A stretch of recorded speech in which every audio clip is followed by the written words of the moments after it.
하나님의 은혜를 베푸심이 오늘 이 시간에 우리 예배드리시는 우리의 심령들 위해 그리스도의 평화로 가득 임하시기를 축원드립니다.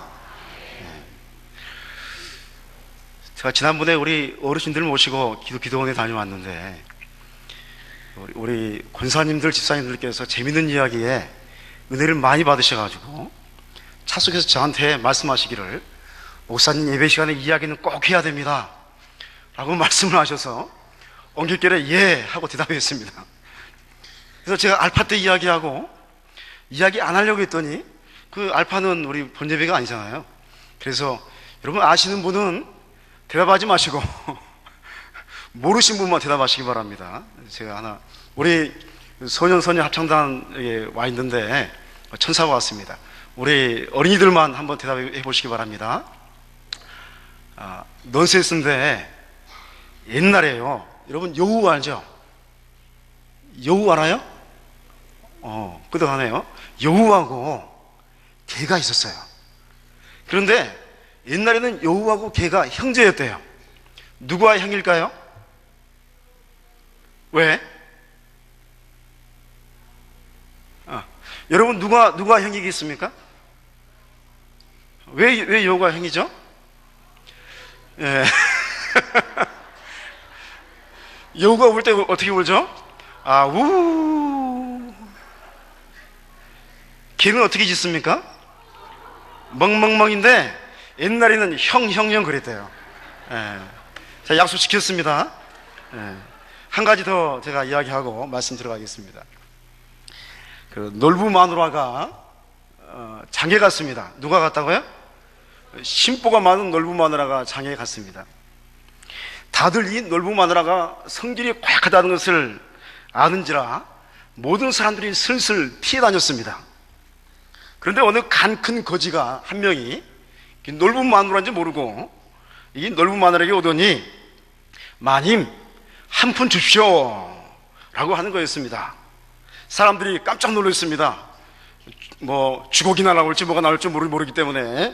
그래서 다들 이렇게 있는데 이 심술기가 발동한 놀부 마누라가 장에 지나가는 개 한 마리를 딱 잡아와가지고 그 앞에 세워놓고 하는 말이, 내가 이 똥개에게 아버지라고 한 번만 부르면 내가 동전 한 입을 주겠다 라고 말했습니다. 그래서 이 거지가 말합니다. 한 번 부르면 한 입이라고 하십시오? 그러면 10번 부르면 어떻게 됩니까? 라고 물었더니, 그러면 당연히 10입을 주지 라고 말했습니다. 흥미로운 구경거리에 사람들이 많이 몰려들었습니다. 사람들이 이제 과연 저 거지가 걔한테 아버지라고 할까? 궁금한 마음으로 몰려왔는데 그 거지가 걔를 보고 아버지 10번을 하는 거예요. 10번을 했더니 그 모습을 바라본 이 놀부 마누라가 박장대소하면서 배꼽이 빠지라고 웃고 나서 약속대로 동전을 몇 입 줬을까요? 10입을 줬습니다. 그러자 이 거지가 그 10입을 받아들면서 목청을 돋워서 소리치는 것이었습니다. 감사해요 어머니. 조금 감이 늦으시군요.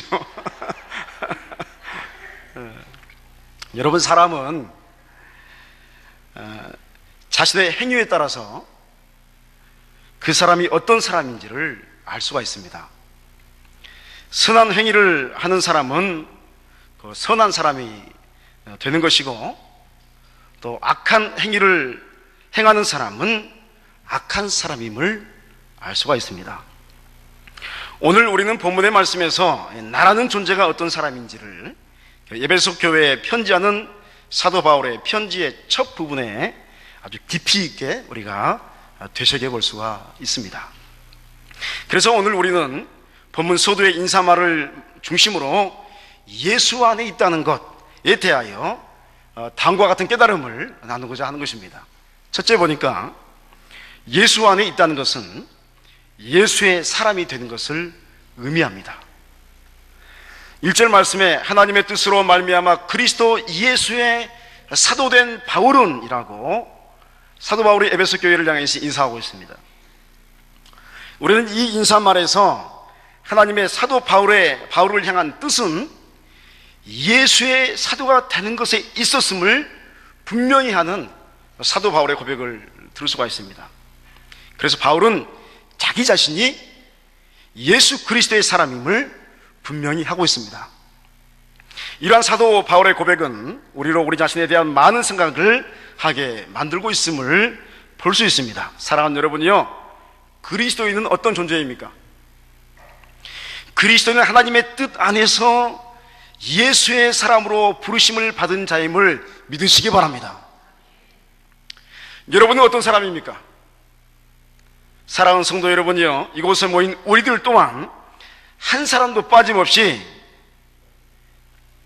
바로 예수 그리스도의 사람임을 여러분 확신하시기 바랍니다. 즉, 여러분, 예수의 사람이란 나의 모든 존재의 근거와 삶의 의미를 예수님께 두는 인생을 의미합니다. 그렇습니다. 예수님의 사람은 삶의 모든 상황 속에서 하나님의 뜻을 찾는 사람인 줄 믿습니다. 그러므로 사랑하는 여러분요, 우리는 그리스도인으로서 우리의 삶에서 일어나는 모든 일들 앞에서 하나님의 뜻을 찾고 구하고 두드려야 할 줄 믿습니다. 이러한 행위는 무척이나 중요한 것입니다. 우리는 예수님께 속한 자이기 때문에 우리 존재의 의미를 물어야 하고, 그 의미를 찾으면은 하나님의 뜻이 어디 있는가라는 것으로 집중되어야만 합니다. 어떤 목사님의 글을 읽었는데 제가 하나를 소개해 드리려고 합니다. 저는 결혼 주례를 부탁받으면 꼭 신혼부부 예비 교육을 실시합니다. 항상 그리워왔듯 이참에 결혼할 커플들에게도 물었습니다.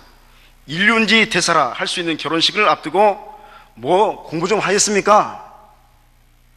그러면 이렇게 물으면 10중 8구는 특별히 공부한 바가 없습니다 라고 이실직고 합니다. 그럴 때면 최소한 이런 책, 화성에서 온 남자, 금성에서 온 여자 한 권쯤은 읽어야지 라고 책을 소개해 주곤 합니다. 그런데 이번 신랑은 좀 달랐습니다. 같이 일하는 선배에게 배운 바가 있습니다. 깨진 독에 물을 부으면 계속 새어버려서 물을 담을 수 없는 법, 그럴 경우는 차라리 깨진 독을 연못에 넣어버리면 물이 가득 채워진 것처럼 항상 넓은 가슴으로 연못처럼 상대방을 품고 살아가겠습니다. 멋있죠? 좀 끄덕끄덕 하시기 바랍니다. 모처럼 기특한 대답을 들었습니다. 오늘은 예비 부부에게 오히려 한 수 배웠습니다.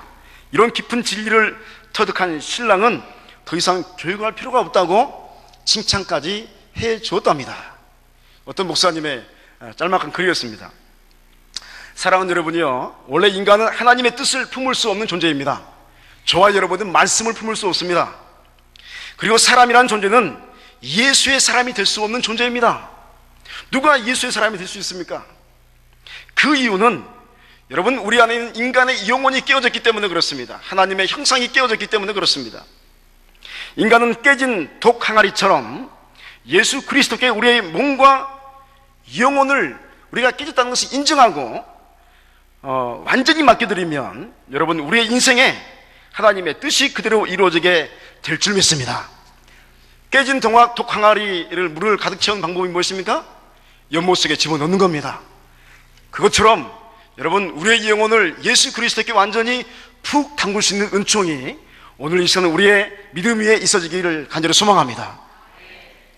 이런 역사가 우리의 삶에 있을 때에 그때부터 우리의 삶이 성령 충만하고 믿음의 역사가 일어나게 시작하게 될 줄 믿습니다. 둘째로 보니까 여러분, 예수 안에 거한다는 것은 사람이 신실한 사람이 되는 것을 의미합니다.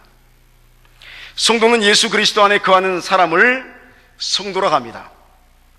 예수님께서 내 안에 계시고 내 자신이 예수님 안에 거하는 사람을 성도라고 합니다. 그렇다면 예수 안에 있다는 것은 무엇입니까? 예수 그리스도 안에 있는다 혹은 예수 안에 거한다는 것은 예수 그리스도의 뜻을 품고서 삶을 살아간다는 의미가 그 안에 담겨 있는 것입니다. 그렇다면 예수 그리스도의 뜻은 무엇입니까? 여러분, 예수님의 뜻은 주님의 말씀에 잘 기록되어 있습니다. 특별히 주님의 말씀은 크게 제가 두 가지 말씀을 소개해 드리고자 하는데, 처음 말씀은 마태복음 22장 37절로 40절 말씀에 예수께서 이르시되 내 마음을 다하고 목숨을 다하고 뜻을 다하여 주 너희 하나님을 사랑하라 하셨으니 이것이 크고 첫째 되는 계명이요 둘째도 그와 같으니 내 이웃을 내 자신같이 사랑하라 하셨으니 이 두 계명이 율법과 선지자의 강령이니라. 할렐루야. 이게 바로 주님께서 우리를 향하신 뜻 중에 하나입니다. 그러므로 신실한 그리스도인은 하나님을 사랑하고 또 이웃을 자신의 몸과 같이 사랑하려고 애쓰는 사람입니다. 그러면 사랑하는 여러분이요, 하나님을 사랑하시고 이웃을 사랑하시는 여러분 되시기를 간절히 부탁드립니다.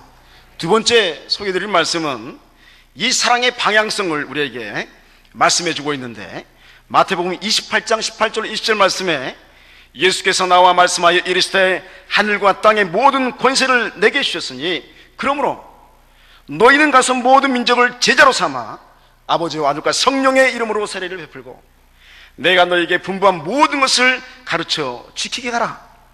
볼지어다 내가 세상 끝날까지 너희와 항상 함께 있으리라 하시니라.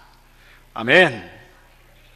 여러분, 그러므로 하나님을 사랑하고 또 이웃을 사랑하는 신실한 크리스찬은 결국 모든 민족을 제자로 삼으며 복음을 전하고 또 주님과 동행하는 주님의 지상 명령의 비전을 품고 삶을 살아가는 자임을 알 수가 있습니다. 그러므로 우리는 꿈을 꾸어야 합니다. 하나님의 사랑이 내 영혼에 그대로 임하셨듯이 우리의 이웃의 영혼에도 구원과 영생과 사랑의 역사가 이루어지기를 꿈꿔야 할 줄 믿습니다. 우리는 그것을 위해서 기도해야 할 줄 믿습니다. 이러한 복음의 역사를 꿈꾸는 자, 또 하나님을 사랑하는 자요, 주님 안에 거하는 자이며 결국 인생 속에서 하나님의 뜻을 행하며 쫓아가는 사람이 되는 것입니다. 이 같은 신실한 그리스도인의 삶이 여러분의 삶이 되시기를 축원드립니다. 세 번째로 보니까 인생의 최종 목표를 하나님 아버지와 예수 그리스도로부터 임하는 은혜와 평강을 소유하는 것임을 인식하며 살아가는 사람이 예수 안에 거하는 사람입니다. 2절 말씀에 하나님 우리 아버지와 주 예수 그리스도로부터 은혜와 평강이 너희에게 있을지어다 라고 말씀하고 있습니다. 여러분, 하나님으로부터 임하는 은혜는 영생의 선물입니다. 예수 그리스도의 십자가를 통해서 우리에게 주어진 구원의 역사는 우리의 수고로 주어진 것이 아닌 전적으로 예수 그리스도의 공로로 주어진 것임을 우리는 기억해야 할 줄 믿습니다. 예수 그리스도의 십자가의 구원은 그래서 우리에게 선물이며 동시에 진정한 평강이요 평화인 것입니다. 그래서 우리는 기억해야 합니다. 이 세상의 그 어떤 평강도 진정한 평강이 아님을 알아야 합니다. 우리의 영혼의 평화의 역사는 오직 하나님 아버지와 예수 그리스도를 통해서만 주어지는 것을 여러분 인식해야 할 줄 믿습니다. 그러므로 예수 그리스도 안에 거하는 자는 이러한 십자가를 통해 주어지는 평강을 사모하게 되어 있습니다. 여러분 안에 이 평강이 있습니까? 이 여러분 심령 안에 하나님으로부터 오는 그 놀라운 평화가 있습니까? 여러분, 러시아 작가 톨스토이는 원래 귀족 출신이었다고 합니다. 그는 온갖 부귀 영화를 누리면서 삶을 살았습니다. 그러나 그는 인생의 참 만족을 얻지 못했고 또 작품을 통해 수많은 사람이 그를 칭송하고 또 인정했지만 그러나 죄에 대한 공포와 그 불안한 마음을 어찌할 수가 없었습니다. 그런데 하루는 그가 한적한 시골길을 걸어가던 중에 순박한 그 시골 농부를 만나게 되었습니다. 그 시골 농부의 얼굴은 유난히도 평화스러워 보였습니다. 자신에게 없는 평화가 그에게 있는 것 같았습니다. 톨스토이 농부에게 가서 평안한 삶의 비결이 무엇이냐 라고 물었습니다. 그러자 농부는 다음과 같이 대답했습니다. 하나님을 의지하고 살기 때문이죠. 그래서 내 마음은 기쁨이 가득 차 있답니다. 이 말을 들은 톨스토이는 그날부터 진지하게 하나님을 찾기 시작했습니다. 결국 그는 하나님을 만나게 되었고, 그 후 그의 마음속에 들어차 있던 죄에 대한 불안과 공포는 사라져 버렸습니다. 여러분, 작곡가 하이든도 신실한 크리스찬 중에 한 명인데, 그 세상을 떠나기 전에 작성한 그의 50항목에 이르는 유서의 한 구절에 이렇게 기록되어 있답니다. 나는 나의 영혼을 하나님의 영원한 사랑과 자비에 맡깁니다. 할렐루야. 한번 따라하겠습니다. 나는 나의 영혼을 하나님의 영원한 사랑과 자비에 맡깁니다. 이 고백이 우리의 고백이 되었으면 좋겠습니다. 사랑하는 여러분이요, 예수 그리스도 안에서 이 같은 세상이 줄 수 없는 평강의 역사가 있습니다. 그러나 여러분, 예수 그리스도 밖에는 평강이 존재하지 않음도 분명히 해야 합니다. 인간의 그 어떤 행위도 여러분, 하나님으로부터 주어지는, 예수 그리스도의 십자가로부터 주어지는 이런 평강을 얻을 수가 없습니다. 여러분, 어떤 행위가 인간을 의롭게 할 수 있겠습니까? 이 세상에 있는 어떤 보물창고로 우리가 내려가든지, 우리가 어떤 틈싼 나무를 흔들든지, 어떤 문을 두드리지 간에 이 가련한 세상은 여러분의 평화를 줄 수가 없습니다. 평화는 오로지 하나입니다. 오직 한 분만이 평화를 가지고 있고, 오직 한 분만이 우리에게 평화를 주실 수가 있습니다. 우리는 이렇게 말씀하시는 그분을 알고 있습니다. 이것을 너희에게 이름은 너희로 내 안에서 평안을 누리게 하려 함이라. 여러분이요, 그분의 이름은 평화의 왕이십니다. 우리 주 예수 그리스도는 평화의 왕이시요 구세주이심을 믿으시기 바랍니다. 그러므로 진정 이 세상이 줄 수 없는 평화의 역사를 받기를 원하십니까? 소유하기를 원하십니까? 이 시간부터 그리스도 예수 안에 거하시는 여러분 되시기를 축원드립니다. 예수의 사람이 되십시오. 예수 안에 거하는 신실한 사람이 되십시오.